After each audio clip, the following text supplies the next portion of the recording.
जी, हमारे साथ पूर्व नगर पार्षद तस्वीर अलावत गांव डिगल से जुड़ गए हैं। तो भाई साहब राम राम। ठीक हो? देख लो जी आज ठीक तो है भाई। कि मन हाथ टूट रहा है भाई साहब। मन हा के टूट रहा है जैसे कल धरण। रुकिए भाई रा 1 मिनट रुकिए भाई एक बार। रुकिए भाई एक बार। कल धरने का 12वां दिन था और देश में इस हिसाब का माहौल देखा गया। अब जो डेमोक्रेटिक राइट है, जो आंदोलन करने का है, अपने न्याय मांगने का है, उस प्रक्रिया पे, उस चीज पर षड्यंत्र देखा गया सारा दिन। पहले दिल्ली यूनिवर्सिटी में देखा गया, 200 लड़कियां वहां डेमोक्रेटिक तरीके से अपना प्रदर्शन कर रही थी, उनमें से 50 लड़कियों को डिटेन किया गया और उनको घसीट घसीट कर गाड़ियों में डाला गया, थाने ले गए। उसके बाद वो आग तो थमी भी नहीं थी। शाम के टाइम इन पहलवानों को जो इतने दिन से बैठे असुविधा में बैठे, लैटरिन पानी का इनका वहां पानी बंद कर रखा, बिजली इनकी काटी गई, इनका बारिश में ये भीग रहे। 150 रुपए का तरपाल के नीचे ये पूरा इनका जागा। वो तरपाल देखो आप, 150 रुपए का तरपाल के नीचे बैठे हो, तरपाल फट गया, उसमें वो सारे मैट गिल्ले हो गए। अब उस गिल्ले मैटों में कैसे सो सकते हैं?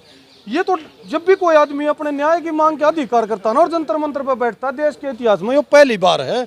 अब जब 3 तरीके का माहौल देखा गया, उसको बिजली पानी की सुविधा काटी गई, ये उसका डेमोक्रेटिक राइट है, उसका बिजली पानी नहीं काटा जा सकता, उसके खाने की व्यवस्था को खराब कराया जा रहा है। डेली की डेली 11वें दिन तक धरने में देखा गया उनका खाना नहीं ले जाना दे रहे। कल जब उनके मैट भीग गए तो एक लोहे के पाइपों पर लगा एक लकड़ी का छोटा टुकड़ा, उसको जिसको हम ये बोल रहे हैं भाई इस पे होगा, अपनी रात गुजार लेंगे, एक 100 रुपए का एक ऐसा स्ट्रेचर छोटा पलंग तैयार कराया गया जिससे एक रात कट जाती इनकी। कल मैट सूख जाते, सो जाते, एक रात की नींद भी, रोज मच्छरों में सवा रहे थे इनको, एक रात की नींद भी इनको नहीं लेने दी गई और इनके साथ मार पिटाई गई। जिस हिसाब से पुलिस का रवैया देखा गया, अगर वो ड्रंकर्ड सिपाही था या हवलदार था, जो पुलिस वाला था उसका नाम भी बता रहे हैं, धर्मेंद्र नाम था, उसने लड़कियों के बाल पकड़ के घसीटे हैं, गाली गलौज दी है माँ बहन की। इस तरीके का व्यवहार, ये अमानवीय व्यवहार दिल्ली पुलिस सीधी सीधी गृह मंत्री जी के अंडर आती है। ये सीधा सीधा सरकार के ऊपर सवाल उठता है, आप डेमोक्रेटिक राइट्स को छीनने लग रहे हैं यार। उसके बाद जब उनको घसीट के यहाँ डाला गया, कौन सा लोकतंत्र में ऐसा हिंदुस्तान में कब होया कि उसके माँ बाप को उससे नहीं मिलने दिया जा? उनके माँ बाप भी यहाँ मिलने आए, उनको डिटेन किया गया। कोई पॉलिटिकल पार्टी का नेता यहाँ पर आ जा, उनको डिटेन किया गया।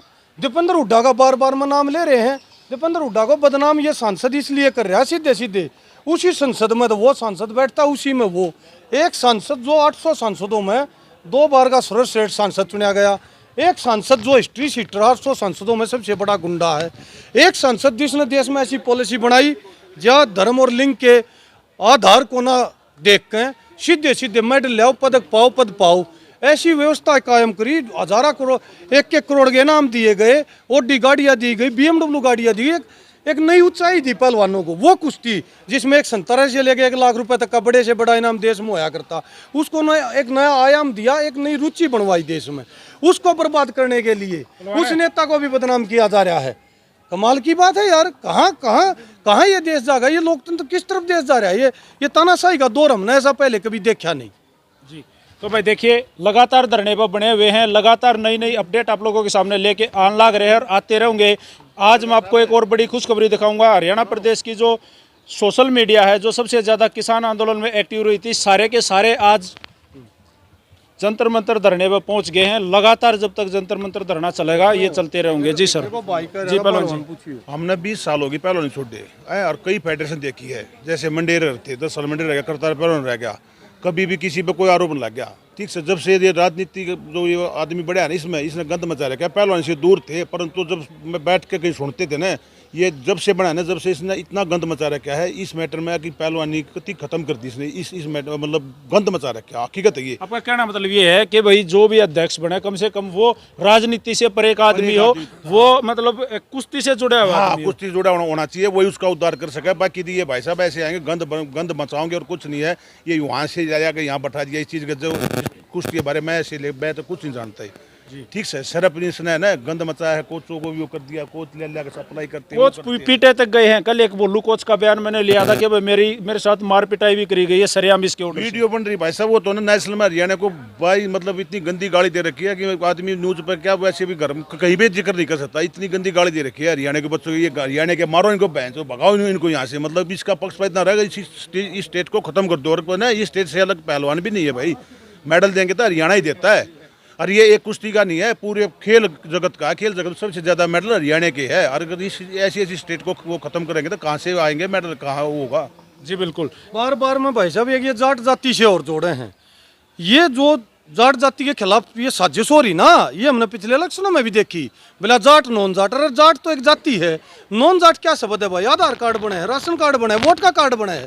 नॉन जाट तो एक ऐसा शब्द है जिससे राजनीति में जाट जाति को नुकसान करके वोट ले लो। ऐसे तो यादवों में चले जाओ आप, यादव नॉन यादव बना दो, और गुजरों में चले जाओ, राजस्थान में गुजर नॉन गुजर बना दो। एक जाति बगैर जाति, उसका कहीं आधार नहीं, कोई रिकॉर्ड नहीं, कोई गूगल पर सर्च करके देख लो आप, कहाँ से ये शब्द लिया है? एक राजनीतिक शब्द लिया दिया, उससे अपनी राजनीतिक इच्छाएं पूरी करते हैं और समाज में नुकसान करें। एक तरफ तो यार ये अखंड भारत की कामना कर रहे हैं, दूसरी तरफ वीरेंद्र सहवाग जैसे प्लेयर, नीरज चोपड़ा जैसे प्लेयर, युवराज सिंह, हरभजन सिंह, इरफान पठान, यूसुफ पठान, सानिया मिर्जा, सबको, अभिनव बिंद्रा, सबको कह रहे हरियाणा से जोड़ कर देखे जा रहे हैं। इस तरीके से अगर ये क्षेत्रवाद में जोड़ कर देखेंगे तो द इंडियन कहाँ पर रह जाएगा? इंडियन शब्द क्या होगा? आज सीधा सीधा सवाल देश का एक है, ये सुन लो, यौन शोषण का मामला है, कितना है भटका लो, सीधे सीधे ब्रजभूषण पे है। दूसरी बात, 2 चार्ट लगे हैं धरने पर, जाके देख लो। एक चार्ट में 38 मेडल हैं इन लड़कियों के, विनेश के, साक्षी के, बजरंग के। एक चार्ट में 38 मुकदमे हैं गुंडे के, एक बाहुबली के। इस देश ने ये सोचना चार्ट कौन सा बड़ा करना है, कौन से चार्ट को देश चाहता है, कौन से चार्ट में ज्यादा मेडल जुड़े या उसकी तरफ जाएंगे तो आपराधिक गतिविधि ज्यादा जुड़ेंगी। आपको ये फैसला करना कौन सा चार्ट बड़ा करेगा। जी, किस तरह से देश बचाना है वो आप लोगों को देखना है। कि ताऊ भी मूछा का ताऊ लाई कई अणगा खड़ा, ताऊ राम राम। राम राम। सही हो? बिल्कुल ठीक। सुना दो तो क्या कहना चाहोगे? भाई बात यह है, ये पहलवान जी ने बिल्कुल ठीक कहा था।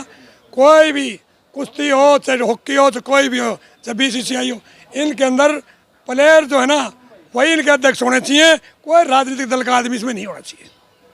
क्यों? राजनीतिक दल के आदमी पार करते हैं। जैसे गांव के अंदर पहले चुनाव नहीं होते थे, सारा गांव एक होता था। जब से राजनीति देहात में घुस गई, हिंदुस्तान के असली भारत में घुस गई, जो हजारों साल से इकट्ठे रहते थे, एक दूसरे की मदद करते थे, उनको पाड़ने की कोशिश इस पूंजीवाद ने, जो शहरों में जिनको जानते भी नहीं लोग, घरों में बैठे गाँव में उनको भड़काते हैं।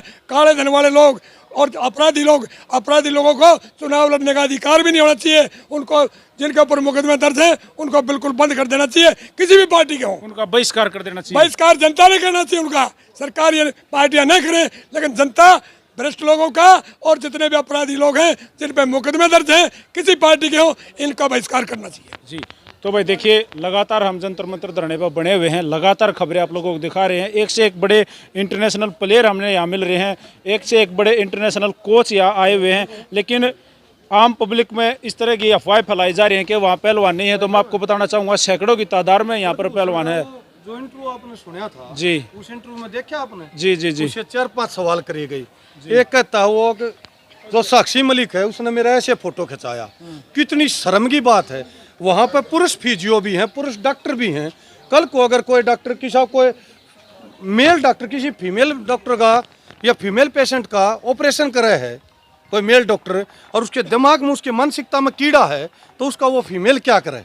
उसकी मानसिकता देखो, कितनी गंदी सोच का। मरीज की क्या गलती है? उस मरीज की क्या गलती है, क्या सोच है ये? दूसरा, उससे पूछा गया, अपने ऊपर यौन शोषण के आरोप लगे हैं और बहुत सी लड़कियों ने लगाए, तो उसने बोला मैं क्या शिलाजीत की रोटियां खाता हूँ। अरे शिलाजीत किस चीज़ को इंडिकेट करता है? कितने भद्दे शब्द वो मीडिया बैठ के बोल रहा है। कल इंडिया टीवी वालों को बोला खड़े हो यहाँ से, अपनी दुकान को उठा के चलो।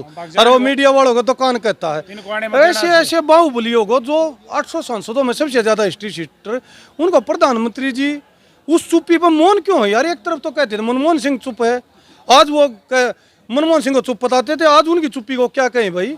इस देश में ऐसे प्रधानमंत्री हो, अटल बिहारी वाजपेयी जैसे एक गुमनाम चिट्ठी को लेकर एक बाबा को जेल में डाल दिया, न्यू भी नहीं पता था, जिस पर एड्रेस ना, नाम ना। एक लड़की ने यही तो बताया था कि जी मैं डेरा सच्चा सौदा बाबा के वहाँ शोषण हो रहा है मेरा, और एक गुमनाम चिट्ठी लिख दी, ना मैं एड्रेस बता सकती, ना मैं अपना नाम बता सकती, वरना ये बाबा मार देगा। और सीबीआई जांच बैठा दी थी। गुमनाम चिट्ठी लेकर सीबीआई भेजी, सीबीआई वहाँ श्रद्धालु बनकर रही, वहाँ पे सेवा करी, 2 साल वहाँ ढूंढा और साक्षात जो टायर जेल के अंदर डालिया। आज चीख पुकार करके बेटियां कर रही है, लठ मारे जा रहे हैं, गाली दी जा रही है उनको, उनका यहाँ पे एक तरपाल तक नहीं डालने दिया जा रहा। यार कम से कम सोने के अधिकार को छीना जा रहा, खाने के अधिकार को, माँ बाप से मिलने के अधिकार को। ये कितना बड़ा तानाशाही का दौर है ये। ऐसा है, इस बात के ऊपर हम सरकार को एक बात कहना चाहते हैं, लश्कर भी तुम्हारा है, सरदार तुम्हारा है, तुम आज सच को भी झूठ लिखवा दो, पैर अखबार पर तुम्हारा है। इस दौर का फरियादी जाए तो कहाँ जाए, कानून तुम्हारा है, दरबार तुम्हारा है, लेकिन सूरज की गर्मी की तपन तुमसे बर्दाश्त नहीं होती। एक मोम से पुतले जैसा किरदार तुम्हारा है, मोम के पुतले जैसा किरदार है। सरकारों हम नहीं डरते, 140 करोड़ लोग ये फैसला लेंगे सीधे सीधे। अगर आज या तो ये बेटियों को न्याय मिलेगा, नहीं तो एक नया कानून बनकर उठेगा यहाँ से, जिसमें छेड़छाड़ बलात्कार जैसे अपराधी खुलेआम घूमेंगे। और ये मानसिकता इन बेटियों की, पुरुष प्रधान देश होने के कारण, जो ये बेचारी जब अति हो जाती है, जब बोलती हैं, हम गाँव में देखते हैं, शहर में देखते हैं, कोई लेडीज कोई औरत जब अत्याचार सर से ऊपर जा लेता ना, शराबी का भी शादी कर दे, 7-8 साल 10 साल बाद ये कहती है अगर इससे पीछे छुटा दो। वही हालात देश में ये हो रहे हैं। महिलाओं को भी कहना चाहते हैं, आप करंट तुरंत आवाज़ उठाए और इस जंतर मंतर से जो आज ये मेडलिस्ट बैठे हैं देश के, यहाँ से बहुत बड़ा न्याय होकर निकलेगा। एक समय था जैसे जाति जाति करके इनको बदनाम कर रही, मोहम्मद अली नाम का बॉक्सर था, ओलंपिक में गोल्ड आया था, जब अमेरिका में अपने देश में गया ना, तो ये चाह रहा था मेरा देश में सम्मान होगा मेरा, लेकिन उसका सम्मान नहीं करा गया। उसने वो मेडल सम्मान ना मिलने के कारण ओयो नदी में डाल दिया अमेरिका में। अमेरिका के इतिहास में काला धब्बा लेके गया। पूरा अमेरिका की पूरा देश मिलकर ना तो उस मेडल को निकाल पाई, ना उस भावना को निकाल पाई। ये अगर कल को ये बच्चे भी यहाँ से उठकर राजघाट होते हुए किसी नदी में अगर न्याय नहीं मिला, मेडल फेंक अपने घर पर चले गए, तो 140 करोड़ का मुल्क ना तो मेडलों का निकाल पाएगा, ना देश को उनकी भावनाओं को निकाल पाएगा। और देश के इतिहास में ऐसा काला धब्बा लग जाएगा। बार बार में जाति विशेष से जोड़ कर नहीं देखा जाना चाहिए इसको। वीरेंद्र सहवाग भी जाट, नीरज चोपड़ा भी जाट, सबको जाट बताने लग रहे, सबको हरियाणा से बताने लग रहे। अरे यार फिर इंडियन कौन है इस देश में? कौन है इंडियन? अगर सारे ये हो जाएंगे तो फिर भारत के लिए कौन लड़ेगा? इंडियन सारे नेता हैं और जितने हैं सारे बाहर के हैं, आतंकवादी हैं। इंडियन जो हैं वो इस देश के जो नेता हैं, चाहे वो किसी भी पार्टी से हैं, वो अपने आप को इंडियन का अधिकार दे रहे हैं। बाकी सब तो किसी न किसी देश के, किसी न किसी गांव के, किसी न किसी जाति से ही बिलोंग करते हैं। वीडियो आप लोगों ने देख ली, वह वीडियो को शेयर